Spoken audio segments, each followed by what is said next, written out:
கள்ளக்குறிச்சி மாவட்டம் முழுந்தூர்பேட்டையில் கூவாகம் கூத்தாண்டவர் கோயிலில் சித்திரை திருவிழாவை முன்னிட்டு திருநங்கைகள் தாலி கட்டும் நிகழ்ச்சி நடைபெற்றது.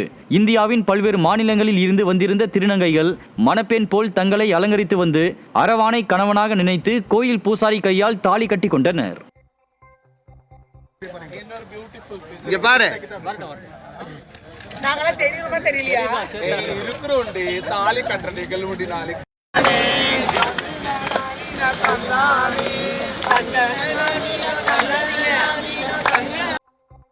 கோவை துடியலூர் பகுதியில் அதிவேகமாக வந்த குடிநீர் மினி லாரி சாலையில் கவிழ்ந்து விபத்துக்குள்ளானதில் 4 பேர் படுகாயமடைந்தனர். துடியலூரில் இருந்து வடமதுரை நோக்கி 3 குடிநீர் மினி லாரிகள் போட்டி போட்டுக்கொண்டு அதிவேகமாக சென்றன. அப்போது துடியலூர் காவல் நிலையம் அருகே ஒரு குடிநீர் மினி லாரி கவிழ்ந்து சாலையோரம் நின்றிருந்த இருசக்கர வாகனம் மீது மோதி விபத்துக்குள்ளானது.